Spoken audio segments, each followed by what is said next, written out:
Ini kabajamtoota daawwattoota chaanalii keenyaa kun Finfinnee Maltiimiidiyaadha. Har'ammoo keessummaa tokko isiniif qabannee dhiyaannee jirra. Keessummaan keenya har'a seenaa jireenya isheetiirraa dhaloota barsiisuu danda'a kan jette nu qooduudhaaf eeyyamamoo taate nuuf argamtee jirti. Egaan kabajamtoota daawwattoota keenya yookiin maatiin chaanalii keenya eessayyuu naqinaa nu daawwachaa nu duukaa turaa isiniin jenna. Akkasumas immoo yaada keessan nuun ga'uu hin dagatinaa.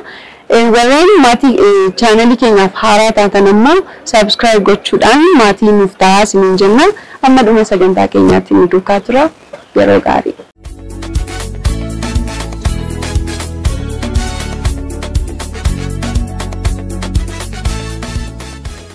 Egaan kabajamtoota daawwattoota keenya keessummaan keenya irraa maqaa ishee hin dhoofnu akkasumas ammoo fuula ishee hin galchinu maaliif seenaadhuma ishee qofa nu qooddi. Seenaan sun nama barsiisaa dhaloota barsiisuu danda'a kan jettee yaaddedha waan ta'eef egaa kana akka qalbitti nuuf qabattan jedhee gamanuma isinitti himuun barbaada. Keessummaa keenya baga nagaan dhufte. Baga nagaan eeguu. Seenaa jireenya keetiirraa waan dhaloota barsiisa jettee yaaddee xiqqoo ishee nu qooduudhaaf eeyyamamoo ta'uu keetiif irra deebi'ee maqaa daawwattoota keenyaatiin si galateeffachuun barbaada.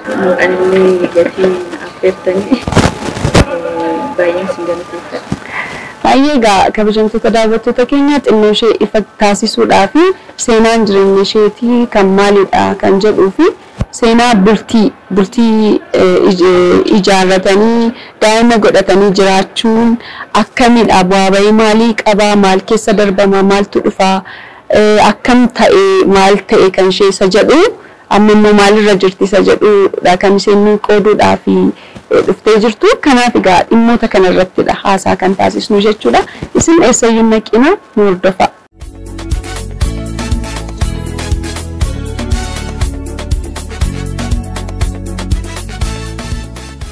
Egaan akkuma sila daawwattoota keenyaaf kaasuu yaale seenaa bultii ijaarrattee yookiin ijaarrachuuf turtee yookiin immoo egaa kan jiru seenaa sana sirraa dhageenya. Kanaaf mee abbaa manaa kee yookiin abbaa daa'ima keetii yookiin abbaa mucaa kee eessatti wal bartan wal barnooti keessan akkam ture isa jedhurraa jalqaba. Abbaa mucaa kootiin kan wal barre social media irratti Facebook kanarrattidha. Facebook irratti haasa'aatii turre haasofni immoo qaama wal agarreetu baay'ee wal baruuf yookaan wajjin bakkeedhumatti fageenyumatti wajjin turuuf hin jenne dafnee gaa'ilatti galle dafnee akshinii fudhannee jechuudha. Social media yookiin Facebook irratti wal bartanii sana booddee hagam turtiin keessan turtiin isin ilmaayyuu yeroo wal bartanii callistaniituma akka hiriyaatti wal bartan immoo haasaa jaalalaafidha kan isin Facebook irratti wal argattan moo duraanii lafarra ijji Facebook irraan alatti. Facebook irraan agarratti waliin beeknu jalqaba hiriyaama turre achi haasofnu gara jaalalaatti dhufne jechuudha. Haasaan keessan yookiin hiriyummaan keessan kan Facebook irra gara jaalalaatti jijjiirame. Achi immoo qaama wal agarree hin turre baatii lamayyuu guutaadha tan guutu. Wal bartan jechuun haasaa jaalalaa haasa'uu jalqabdanii jechuudha. Haasaa jaalalaa haasa'uu jalqabnee danda'e qaama wal agarree hin turre. Hin turre baay'ee yeroo gabaabduu keessatti wal fuuneessumayyuu carraa maatiidhaan yennee jechuun hin geenye inni. Iyyaa akka duubatti si deebise egaa duraanii hiriyaama Facebook akka nama kaamiidha jettee turte. Eenyutu gara haasaa jaalalaatti jijjiire iyyaa gattaasi immoo isumadha. Haasofnee wal agarree qaama wal agarree hin turre manuma tokkotti gallee isa gallee immoo maatii beeksisnee haasaa turre maatii madhoksineetudha jalqaba isaa jechuudha. Jidduutti uumame jechuudha. Gaafa uumamu ani na'ee tananii maal naa tare kun koo isla maal ta'aniif si'i koo nama tokkodha rakkoon qabu jedheetuma na jajjabeessaa ture. Garuu booda keessa naannaa ulfa naannaa ji'a sadii ta'ee kan fakkaata. Ganna keessadha wantichi. Ganna keessadha. Innis maatii isaatti meera akka cidhan nuuf godhan jechuudha. Anis meera. Bakka sa'aatii san eeguushaanii faazariinsa bakka birraa barii jedhee beellama. Isin kan wal bartanii mana tokko wajjin jiraachuu jalqabdan fakkaadhuma timaatiin quban qabaatii isaan immoo yoo birraa bariidhaa nagatii ta'ee fi akkasitti beeku maatii isaa. Amma jidduu kanatti urfi jira gatii ta'ee fi dhiphate. Kanaafuu namnaa jiraatu akkasaan beeku inni dura rakkoon qabu jedhe as deebisee fi kun bahuu qabaa naan jedhu maaliif jedhee maaliif jennaan isaa nama amantaadha. Hawaasa naannoo keenyaa biratti baay'ee fudhatama qabu gatii ta'ee fi ilaalchi isaanii maatii qaban gaarii ta'uu dhiisuu danda'a. Bahuu qaba. Yoona kana cidhe haafu malee hin baasu wal qabanii. Akka amantaa maatiin isaa yookiin inni hordofanitti ulfataanii heerumuun safuudha. Kanaaf ulfi bahuu qaba jedhe. Ulfi bahuu qaba jennaan immoo cidhe haafu malee ulfa hin baasu jennee kanarratti wal dhabnee xiqqoo baatii tokko waan ta'e gargar baanee kan immoo deemnee araaramnee bakka waa'ee wanni isin just meeridii suuraa qofa kaanee just meeridii kaanee turre yericha yaanne natti fakkaata. Garuu uffannaan ji'a ja'a ta'e yookaan ji'a shanii waan ta'e yeroo suuraa kaatan suuraa kaanii bakka haa ta'u kan warummaatti reegaa warumma kun bulchiinsa magaalaa biratti jechuudha. Achumatti dhabee xumura kan karaa maatii gafuma isaa namoonni waamna namatti waamna jennee maatii gallachiitu just meeridii suuraa kaanee mucaan illee hin dhalatee garuu durumayyuu akkaataan isaa sirriin turre haalli gaa'ela keenyaa fudhatama hin qabu haala kamiin jechuudha. Hawaasa keenya keessatti sirriin turre gatii ta'ee fi maatiin keessa hin jiru gatii ta'ee fi darbees immoo nullee sirriitti wal fuudhuun barii wal uffanne gatii ta'ee fi rakkoodha godhateera. Wal loluutuma ta'ee jechuun yaadaan walitti buunan baay'ee mana keessatti walitti buunee akkasitti walitti ni jiru. Akkasitti wal caqacaqu akkasitti walitti wanne jechuun hin jiru dhugaa dubbachuuf waan akkasii naga'ama ture garuu yaadaan walii galuu hin dandeenye. Yaadaan bakka yaadichi maal inni wal isin galchisiisuu didde kun? Jechuun nama wal beeku miti wal wataallee hin jirru.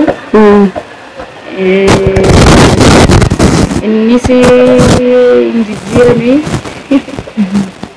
Social media kanarratti meedha paaswoordii sana qaba ture garuu inni sirriin turre gochaan biyya sirriin turre hordofaan ture garuu akkasumas ta'e immoo baay'ee maan tolereet isa godhe dhugaa dubbachuuf jechuudha. Baay'ee maan obsee dabarfadhe haala fidaan kun boru dhalatee akkam ta'a ani qofaa biyyeen guddisamu daa'ima immoo abbaan hin barbaachisa gadi ta'ee fi aarsaa kaffaluu qaban akka kaffalee murteesse waan hedduu dabarfateera.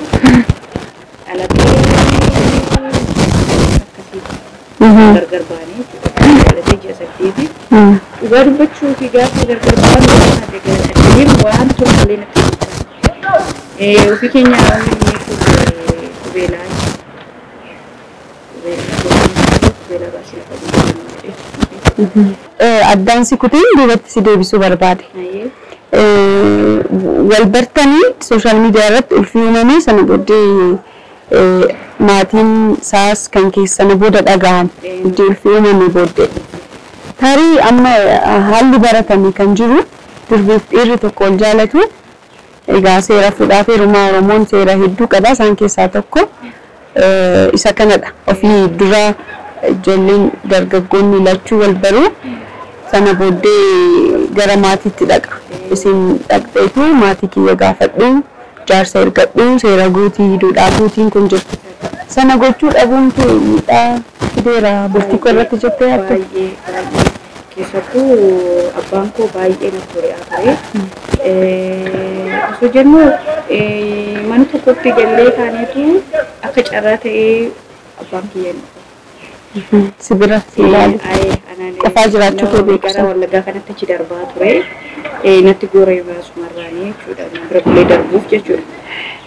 Ani immoo carraa kanatti fayyadamee akka wajjin galuu danda'in hiriyaa kiyya akka ta'e wal barsiiseen ture.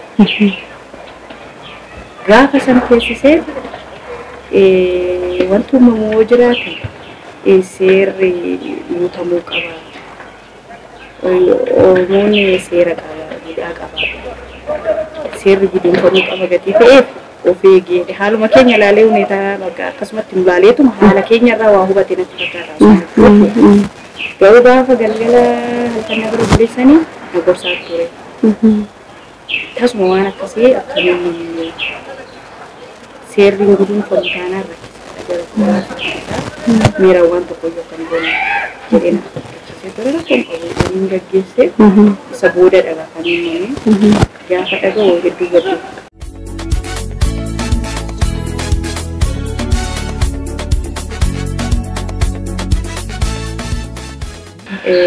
Gama nama asii kanadha. Naannoo baratanii jira. Durbii ofii wajjin galuun hawwaatutu gabbarriyyuu xinnaatee taanaan naannaa sanitti baay'eema.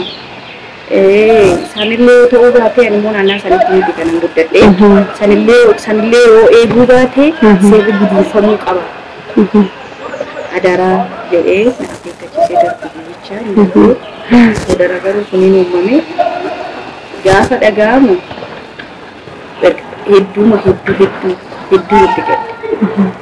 hedduu itti gadde dhiifaman jedhanii inni ta'eera.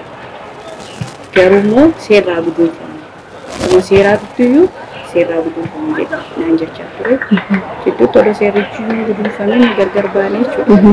Seera guduunfuun kun egaa jalqaba jaarsi argamee maal hin jenne sana dhagaanii maatiin abbaan kee gabaayyaa akka beekamanidha kanaaf hafte. Guduunfamuun immoo maaliin seera qabeessa haa ta'udha.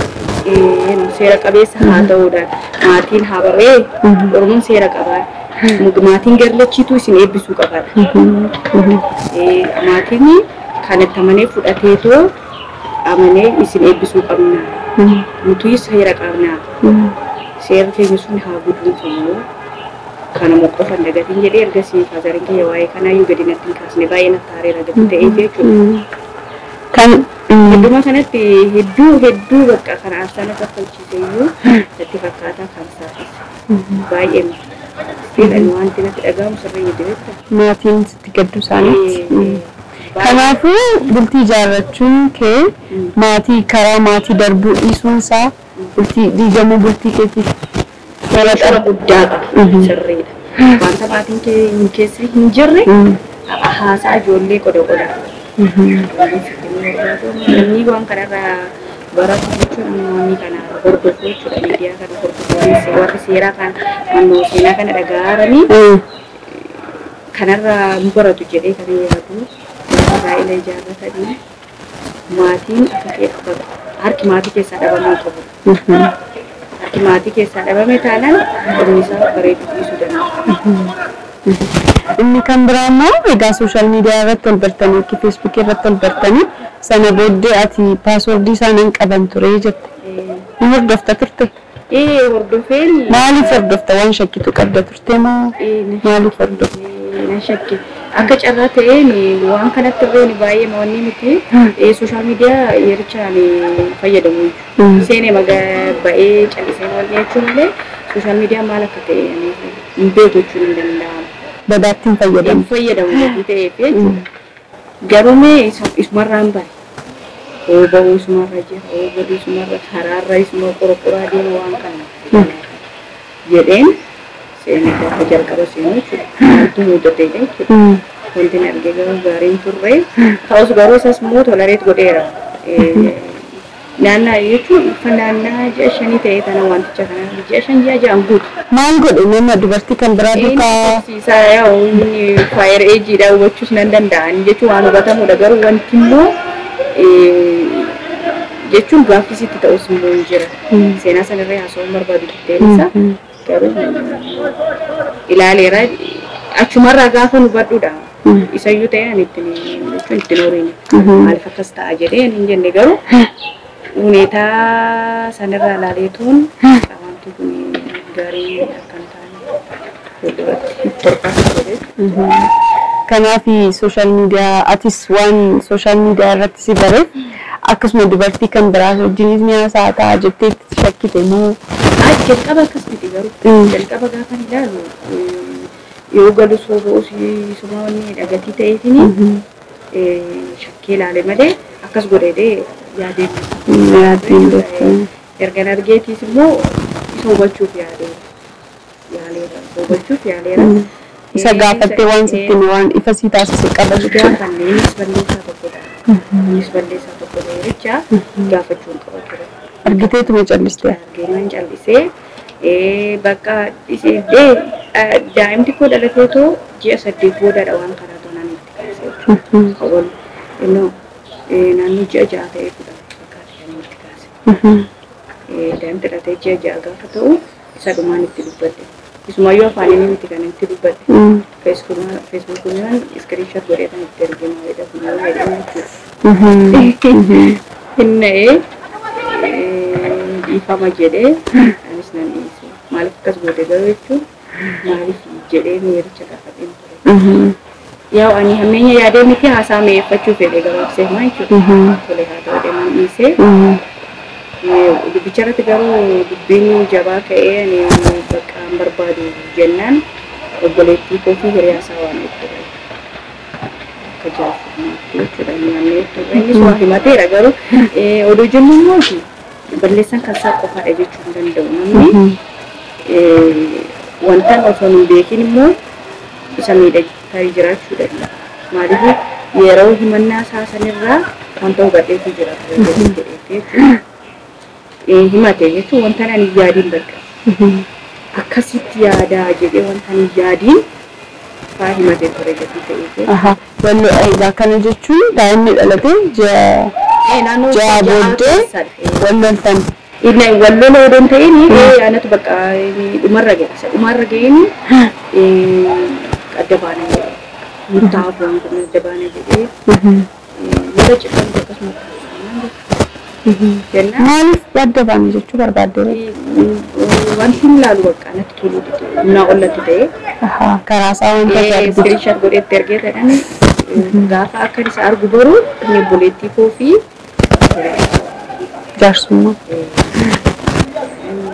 Taasifnee hiriyaansa baay'ee ture. Baay'ee ture. Anis waa baay'ee himadheeraa uffata irree waan na mudate waan hojjete hedduun himadheeraa innis immoo himateera. Kun immoo walii galuu dhiisuus ta'a jechuun jibba odoo hin ta'in walii galuu dhiisuudha. Innis waa himate qaba. Odoo hin beekin immoo wanta isa miidhetu jira ta'a. Ani balleessine isa qofatu balleessee wanta jedhamu miti wanta kun.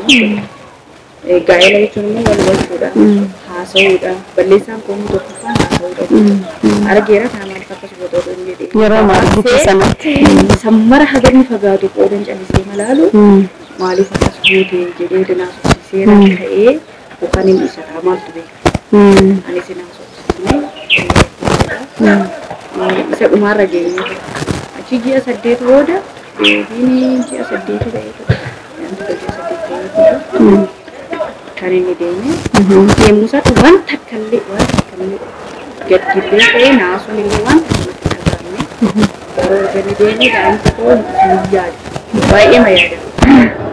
Ni gara daa'immaa fi yaaduu abbaa yaadutti sun darbiin dura amma yeroo baay'ee namootni bultii ijaarratanii sana booda ammaatiyyuu kaastee turte yaada tokko haasa'uu dhabuu keenya anis jalqaba yeroon argeetuun kana maalidha jedhee isa gaafadhee haasuuf miirra ta'eeti kun inni ture ta'uu danda'a jettee turte. Haasa'uu amaleeffachuu qabnaa jedhama namni yeroo baay'ee bultiin akka hin diigamne haasa'uu abbaan manaa fi manaa haasa'uu qabu wanta mana keessatti uumamuu fi ofiima isaanii achumatti yaadicha irratti mari'atanii irratti walloolanis ta'u maalis ta'u ofiima isaanii irratti haasa'anii xumuruu qabu jedhu isin immoo nama sadaffaa galchitan natti fakkaata. Sunni akkam gaarii godhee yookiin bultii keessan diigumsa irraa hambiseera moo ittiyyuu akkuma namoonni jedhan namni sadaffaan yookiin qaamni sadaffaan yoo bultii gidduu seenee ittuu diigamaa kan jedhutu jira. Sana inni maal dhabeektai inni akka sadarkaasaa waan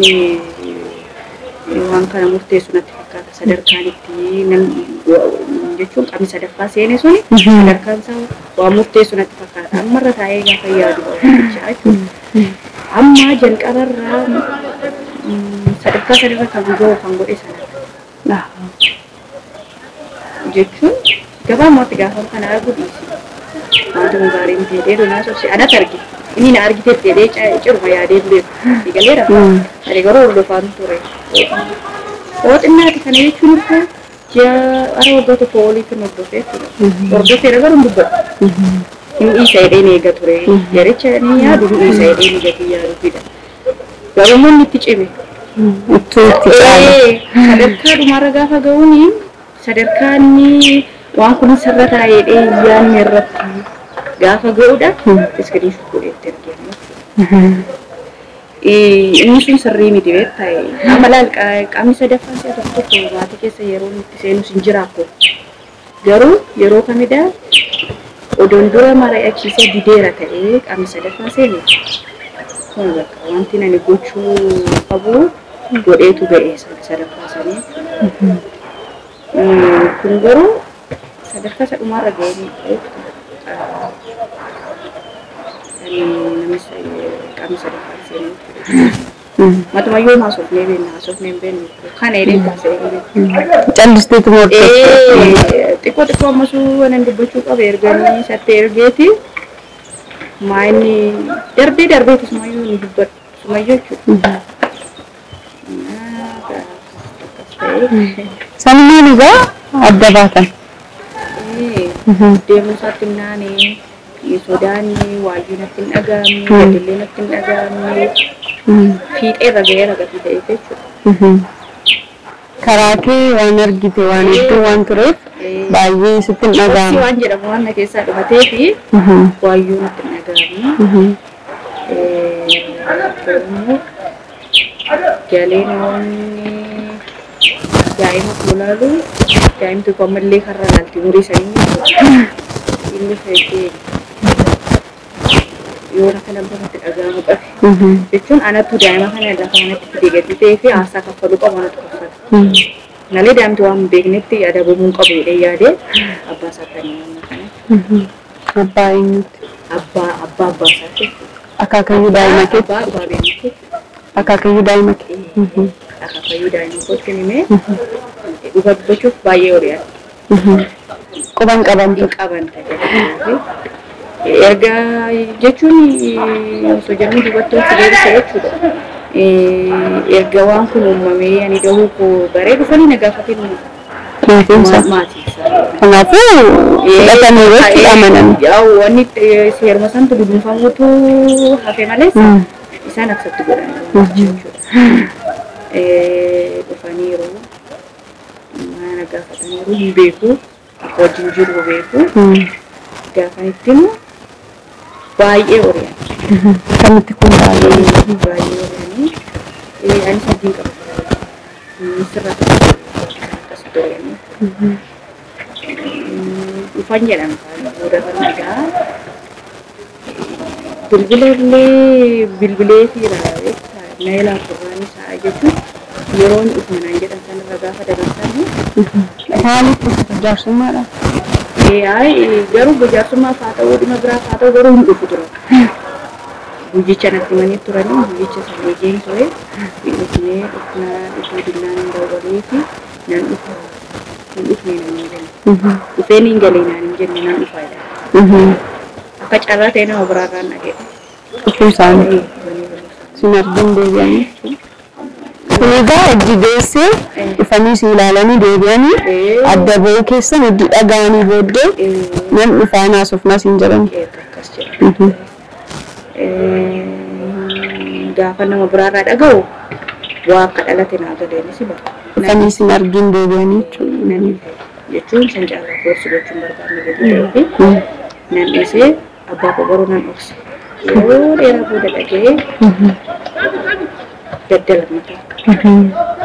gadda lammataa eegde. Tole immoo jalqaba sodoonaan hin beekin itti lixxe. Lammatas immoo odolan hin beekin keessa ba'uun kun seera. Baay'ee turee baay'ee natti gaddee waan san yaadachuu hin barbaadu. Waan santu dhalatee Mee amma gara daa'imaatti adarbinu daa'imni egaa xinnummaatti kinkichummaatti kan inni addaan isaarraa gargar ba'e. Sana booddee kan ture amma atis akka haadhaatti sanuu haadha jalqabaati. Namni muuxannoomti daa'ima guddisuullee akkasumas daa'ima guddisuu dhumti mataan isaayyuu kophaa ta'anii akkamiin ulfaatu ture moo inni heddii ba'ee booddee daa'ima kee gargaara ture moo maal ture sana booddee kan jiru fi daa'imnis egaa abbaa yaaduun jira karra laaluu jalqabee jettee. Daa'ima qofaa ta'anii guddisuun hedduu ulfaata jechaa jechuun jechumaaniyyuu hedduu ulfaata jechuun waan salphatu natti fakkaata hedduu gatii guddaa nama kaffachiisa qofaa miti maatii wajjin daa'ima guddisuun hedduu ulfaata.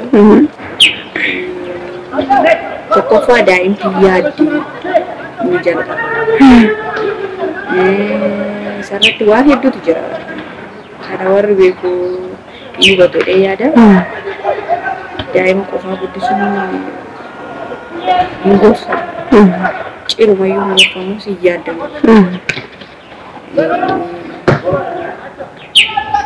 Yaadde financially irree samaraan cinqilleen qabuun ture.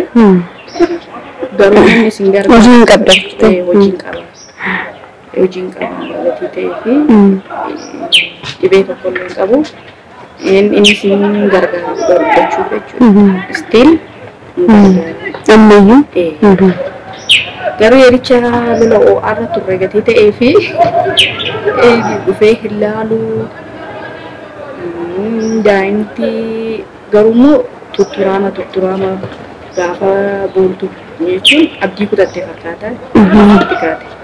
Garuu erguma immoo jabaatee wal arguus gatii ta'ee fi samara cinqeen hin jiru. Financially rested gargaara. Daa'imman gargaara. Jabaatee garuu abbaan koo jedhee si gaafate.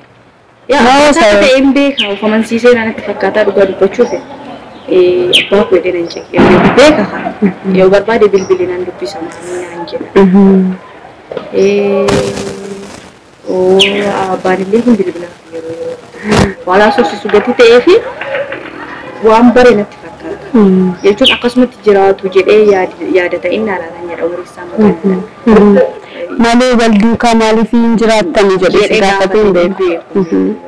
Akkasitti na gaafatee hin beeku. Gara fuulduraa na gaafata ta'a maaltu beeku. Yeroos garuu amma deebii kana deebisuun xinnoo ishee. Hedduu ulfaata. Kanaaf itti qophaa'aa jirta gaa. Qophaa'aan jira rabbiinti gara keenya jiru. Na singil maamii ta'uun hin gorfamu ciruma hin gorfamu. Gatii guddaa nama kaffachiisa. Keessattuu haadholeen hojii hin qabne. Caalaa baay'ee rakkachuu danda'a. Baay'ee namni yoo danda'e hojii mataa kootii qabaadhee kan barbaade ta'e hedduu natti ulfaata. Aarsaa guddaa natti ulfaata. Hayyee egaan kabajamtoota daawwattoota keenya seenaan jireenyaa keessummaa keenyaa dhagaa jirtu egaa kanarraa waa barattu jennee abdii qabna. Ammallee itti fufna eessayyuu naqinaan duukaa tura.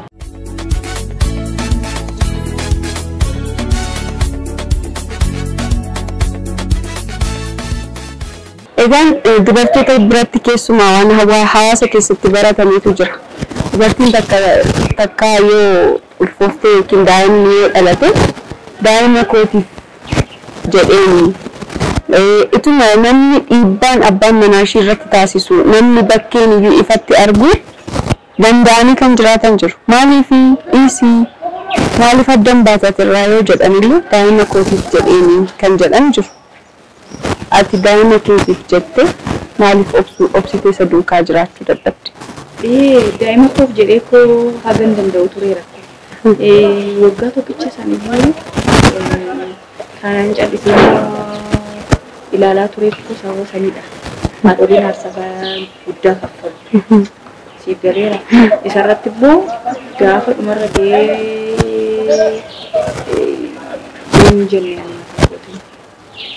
kanaafuu deemuu jennee akkasiyyuu ta'ee ofiisaaf ka'ee nan deema jedhee deemuu jedhe nan deema jennaan deemuu jedhe aarsaa kaffaluun akkuma jirutti ta'eetu aarsaa saniyyuu kan hin kaffaleef sababa daa'ima saniifidha. Malee hanga saniyyuu hin dandeessu turte. Waan danda'amu baay'ee ulfaata. Ni amma immoo fuulduratti si dabarseen daa'ima yookiin haadha taate daa'ima guddisuu yookiin immoo maal jedhama afaan Oromoo maybe single mom or single parent isa jedhanii hawaasa keenya keessatti fudhatama keessumaa kan dubartii gaafa ta'u fudhatamummaa ati hawaasa keessatti qabdu ilaalchi namoonni siif qaban faa maal fakkaata? Gaariidha baay'ee na appreciate si godhetti si ajaa'ibsiifatu si jajjabeessu moo isheen akkasidha moo maal wanti jiru hawaasa keessa fudhatamni dubartiin akkasii qabdu maal fakkaata? Maal jira beektaa wanta kun anaa nama na duuba waan jedhan hin beeku dhugaa dubbachuu jechuudha. Haga ammaatitti namni akkasitti ifa baasee waarii qotti bu'ee hin jiru. Dhugaa dubbachuuf na jajjabeessu. Garuu harmee qeenxee ta'anii hawaasa keessa jiraachuun hin ulfaatallee hawaasni illee kana fudhatu dhugaa dubbachuuf. Karaa tokkoon hin fudhatu. Garuu anaan ifatti baasanii ishiin akkasii kanaate kanaan jedhanii sin beeku kan illee namarraa dhaga'ee hin beeku. Gurra godama jedhu godama gaaniidha jedhu waan akkasiidha. Natti immoo dhiisuu danda'a waan isaanitti dhaga'amu jechuudha. Haga amma garuu nama na jajjabeesse malee nama wanta kun sirrii jechuun akkanadha jedhanii fuullee baasanii waan jedhan tokkollee hin jiru dubbachuuf jechuudha. Garuu hawaasa keenya keessatti harmee qeenxeen fudhatama qabu. Fudhatama cirma qabu. Dhiira wajjin wal bira qabdee gaafa laala. Dhiira wajjin dhiirri maalii kudhan dhalchee ka'ee deemee kan biraa fuudhuu hin danda'a. Kan barbaade jechuudha. Harmee qeenxeen tarii heerumuu dandeessi. Garuu immoo isa ofii barbaadee hundi inni jedhu gaaffiidha. Waan nama gaafachiisan. Yeroo hedduu immoo akka kiyyatti jechuun namoota biraarree bakka bu'uu hin danda'u. Ofii kiyyaaf sa'aatii kanatti maaltu sitti dhaga'amaa jettee yoo na gaafatte waa'ee heerummaa gaafa yaadu na dhiphisa. Namni dhufu sun daa'imota ofii abbaa ta'aa inni jedhu hedduu na dhiphisa. Hagaa gaa'ela yaadee beeku. Garuu fudhatamni isaan jiraanne fakkeenyaaf Faatu jetteetta dhiirri kudhanii dhalchee booda fuudhuu hin danda'a jettee kaasteetti. Dubartiin garuu akkamii baay'ee fudhatama qabdi heerumaaf? Inni garuu baay'ee miti hedduun hin sodaatu. Dubartii daa'ima qabdu hedduun hin sodaatu. Dhiiroon? Garuu hin jira. Namni jechuun heeruun hin danda'ama. Akka dhiiraa sanitti yoon isaa bal'aa ta'uu dhiisuu danda'a jechuun fudhatama qabaachuu. Sodaan hin jiraatu amma gaa'ela tokko diigamee gaa'elaan dhufee ammas immoo gaa'ela biraa dhaabbachuuf yoo fudhatamni isaa jiraatu iyyuu sodaan immoo hin jiraatu. Sodaa guddaatu jira. Kan amma fakkeenyaaf tokkoffaa inni akkas takkaa godheera. Amma lafa kanarraa kan jiraatutti daa'ima kootiin jiraadha gatii ta'ee fi daa'ima kootiin dursa dhugaa dubbachuuf jechuudha. Itti aansee balleessaan kaleessa balleessee maatii koo mufachiise abbaa koo horiisise san deebi'ee akka inni irra hin deebine hedduun sodaadha. Itti lixuun hedduu ulfaata. Boru maaltu uumama? Wanta akka kaleessaa uumame akkam ta'a ni jedhu sodaa kanaa. Sodaa guddaatu jira. Inni kan biraa ammati daa'ima keenya ilaaltaa kun guddistee waggaa 4 geessifattee jirta saa yeroo umurii ji'oota irraa jalqabdee kophaatee jechuudha. Daa'imti kee umurii ji'oota irraa jalqabe. Har'a irra teessee gaafa argitu duubatti deebitee wanta ati gaabbitu jira. Isin kanatti godheera ta'ee isin kana ta'eera ta'e amma argita kaamaaliif hiriyoota qabaachuu dandeessaa kan bultii ijaarratanii daa'ima godhatanii wajjin jiraatanii daa'imni kee nama arguu danda'a maatii akkasii sana argee waa jechuu danda'a hin beekamu sana immoo daa'imni bara kana baay'ee ariitii qabu siyaa'ina qabu gaaffii dhumti isaanii nama gaafatanillee yeroo tokko sammuu namaatti kan ulfaatudha. Sana gaafa argitu gaabbii wanti sitti dhageessisu jira. Gaabbiin natti dhaga'amu jechuudha. Daa'ima godhachuu koo don taane yerichaan gaa'ela keessa jiru gaafanni abbaa daa'ima kootii balleessaa akkasii balleessu odoon maal jedhama muka jiidhaatti dhumte gogaa jiidhaatti maruu. Gogaa jiidhaatti maruu. Mukti jiidhaatti yoo sirreessite malee erga gogeenan sirreessuu hin dandeessu. Jalqaba gaafa waan kana argu oduun lakki jedheera ta'ee sirrachuu danda'a laata kan jedhu tasa darbee gaabbiin natti dhaga'amuu danda'a. Isaan alatti garuu daa'ima koo silan ta'uuf hedduudhuman gammada sababan isa qabuuf si'a tokko jechuun kanan akkasitti gammadee jiraadhu iyyuu sababa daa'ima kootiiti. Daa'ima koo dhugaa dubbachuuf immoo oduun abbaa daa'ima kooti wal arguu baadheeraadhee mucaa koo kanan qabaadhu si galee. Wanni gaabbiin natti dhaga'amu raate isa sabnoo ta'een alatti daa'ima sila daheef sila maatiin koo natti hori'aniif sammara waanuma taa'ee quboof nyaatuuti. Gammadee mana jiraadha ofii kiyyaaf jechuudha. Yaa sammuu daa'imaaf isa jedhuuf immoo yeroo ta'e gara fuulduraa garuu ammaafuu taa'ee ona yaadu waayyuurra gaa'ee yaadu maaliif daa'imti abbaa qabdu abbaadhaa wal agartee akka barbaadde taatu miti. Daa'imti ciruma abbaan ijaan argaa kan fedhu arguun fedhu kun kan koo miti jedheeni daa'imti ganamaniyyuu hin jiru.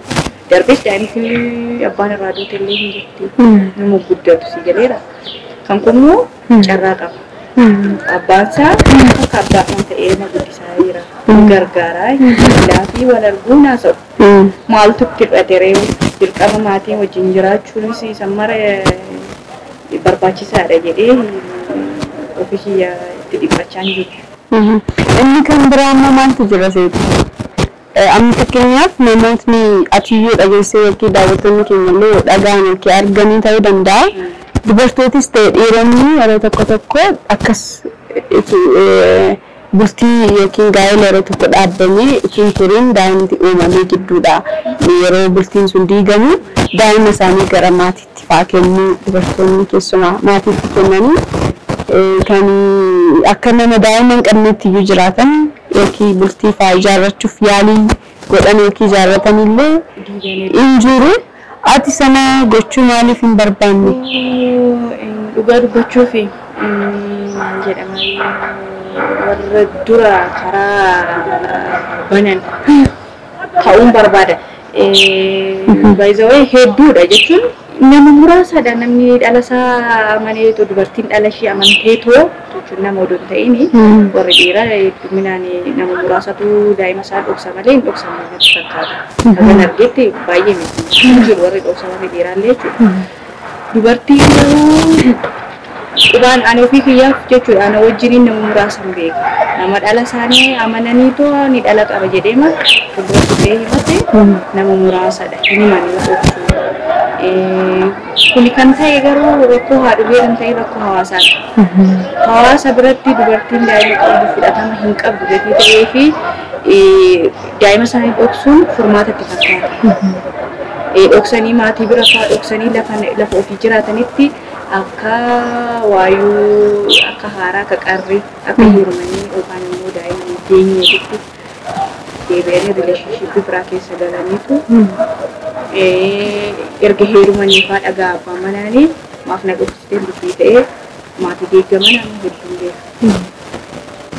Kan dhugaa dhiibbaa hawaasa keessa jirudha jechuudha. Kan kana godhe dhiibbaa hawaasa keessa jiru haa ta'u malee dhiibbaa san dandamachuu wayya akka kootitti jechuudha. Dhoksanii booda balleessaa lammaffaa fiduurraa balleessuma jalqaba balleessaniini dandamatanii isuma dabarsuu wayyaa. Asumarraan ergaananii dabarsuu barbaadu harmooniin daa'ima qabatanii daa'ima isaanii warra bira fa'anii dhoksan. Waan akkasiirra odoo of qusatanii ergaa godha. Dhiibbaa hawaasaa dissanii danda'anii jiraachuu qabuudha daa'ima isaanii keessa. Osoo jennuutu immoo hawaasa keenyallee kan jijjiiru mataa keenya. Nuu kana oo barsiisne jechuun namni jaallatee miti hedduu waan kana kan saaxilamu miti jaallatee kan taane barsiisuudha qabna maleessa lakkoofsuma dhoksineen hawaasni waan kun sirriidha ishiitu dogoggoradha jedhaniitoo sumatti quba qabu malee ofii isaaniitiif dogoggorra hin jedhan kun babal'achaa deemuu danda'a jalqaba irratti daa'ima quba guddisuun asuma hin yaadamus hin gorfamus yoo uumame immoo warri kanaan dura uumame akkasitti daa'imman isaanii dhoksanii rileeshinshippii biraa keessa garanoo jiraatanii waan kanarraa akka of qusatan ergagoodha jechuudha. Atillee dhaamsa dhumaa goote malee ani hin fixne gaaffii tokkoon qaba kun akka dhaamsa dhumaatti garuu dhaamsa gaariidha jedhee yaada.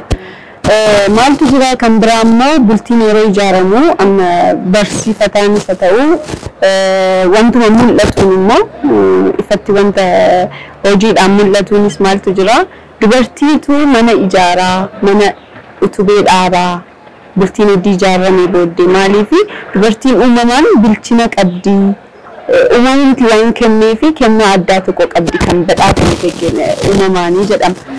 Bilchina sanaan dhabeera jettee yaadda? Dhugaa dubbachuuf inni amma jedhamu kun sirriidha. Dhabeera natti fakkaata jechuuf akkuma sila sitti jechuudha. Waan rakkoo dhalate sana argee callisuun kiyya sirrii hin turre. Kuniyyuu bilchina dhabuudha. Buleen naa galee gadi ta'eef jechuudha. Dubartiitu mana dhaabaa si'a tokko tokko dhiibee dhufeetoo humna ol sitti ta'uu danda'a. Garuu waan ati achumatti xumurteetu sirreessitu hin jiraata sirriin dhugaa jedhanis dhugaa dheedheedha. Egaa ani yoo ati wanti hafe jira wantan himuu barbaadu yookiin wantan dhaamuu barbaadu dhaamsa silaattis dabalte yoo jette malee ana biraa ani xumureera. Fayyee galatoomii dhaamsinanii qabu ishuma saniidha. Haadholiin immoo qabanii ilmoo isaanii dhoksuu hin qabanii. Eegan kun muraasota warra dhiiraa akkas godhanillee ni ilaallata.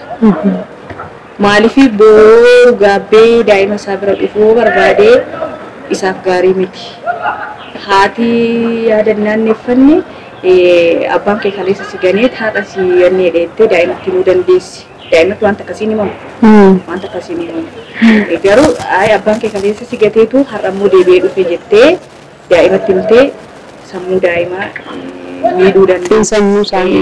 Namni keenya illuminaan hin baranne gadi ta'ee fi waan kana hedduun isaanii hin godhu. Argineerra waan arginuudhas gadi ta'ee fi dhiironni illee amma wanti sagantaa kana warri ilaalan jechuudha. Dhiiras ta'ee dubartiin ilmoo ofii hin ganamu hin dhokfamu. Cirma hin dhokfamu. Dhoksuun aarsaa guddaa nama kaffachiisa. Aarsaa isa hawaasni si dhiibu wayyaa. Isa hawaasni ofirraa si dhiibu isa aarsaa kaffalu dura salphata. Inni ilmoo ofii dhoksan aarsaa guddaa nama kaffachiisa gadi ta'e dhiirris dubartiinis ilmoo ofii dhoksuun sirrii maaliif waaqni ilmoo dhowwachuu danda'a boodarrayyuu. Rakkisaadha. Jechuun inni nuti kaleessa dhalchee gane sun boru deemee haadha waraa biraa fuudhee immoo dhabuu danda'a. Ni dararratti gadi sirrii. Daa'ima keessatti dhoksinaan jedhu. Itti fayyadama miidiyaa hawaasaa wajjin wal qabsiistee bultiif itti fayyadama miidiyaa hawaasaa. Dhugaa dubbachuuf warri bultii qaban itti fayyadama hawaasaa miidiyaa hawaasaa kanarratti of daangeessuu qabu. Jechuun wanti amma qofaa taatee leexaa taatee haasoftuu fi wanti immoo abbaa manaa kee wajjin taatee haasoftu. Bultii ijaarrattee. Bultii ijaarrattee haasoftu dhiirris ta'e dubartii tokko miti. Namni bultii qabu haasaa fi daangaa gochuu. Isa durii akka barbaade jechuun abbaa manaa yookaan haadha manaa mufachiisa ta'a. Wanti sooshaal miidiyaa irratti fayyadamu jechuudha. Yoo danda'ame walitti agarsiisaati yoo fayyadamanii gaariidha. Hin danda'amu taanaan immoo daangaatti gochuu haasaa kanatti daangaatti gochuu seeradha. Namni bultii qabuu fi namni bultii hin qabne tokko sooshaal miidiyaa irratti. Egaa kabajamtuu keessummaa keenya yeroo keerraa aarsaa gootee seenaa jireenya kee nama barsiisa jettee yaadde nuu qooddee sa'aatii keenii kennite eeyyamamoo taate nuu dhufuu keef guddaa galatoomii siin jedha irra deebi'ee maqaa daawwattoota keenyaan. Asumaanis egaa itti fayyadama miidiyaa hawaasaa irratti nama bultii jaarrate tun taate akka olii galaatti namni hundumtuu itti fayyadama miidiyaa hawaasaa irratti xinnoo ishee utuu daangaa itti godhe yookiin luugame itti tolche maaliif hawaas dinagdee seenaa jireenyi namaa amma hundumtuu achumarra jira siyaasi keenyas almost hundumti isaa achumarra jira aga jechuu danda'amutti egaasiin sababoota garaagaraa qabaachuu danda'a garuu akkuma keessummaan keenya jette waan hundumaanuu fayyadama miidiyaa hawaasaa irratti daangaa otoo itti tolchine jechuu barbaananillee egaa kabajamtoota daawwattoota keenya sagantaan keenya kanarraa kanneen turtii keessummaa keenya wajjin taasisne kana gaammaatti daawwattan fakkaata ture yaada keessan nuun ga'uun dagatina ammoo nillee anillee seenaa akkasiin qabaa namaaf qooduun barbaada seenaan kun nama barsiisaa jettanii kan yaaddan yookiin nama beektanii qabaattan egaa bakka yaada itti kennamu keessatti yaada keessan nuuf kaa'uu dandeessu nus iyyaafannee seenaa sana ilaallee qorannee barsiisaman barsiisu kan jedhu isin biraan ga'uu hin dandeenya kanaaf yaada keessan nuun gaasiniin jechuu barbaanna ammas chaanelii keenya subscribe gochuu hin dagatina yaada keessan nuun gaa nufaanataa wanni duukaa turtaniif galatoomaa isiniin jenna yeroo gaarii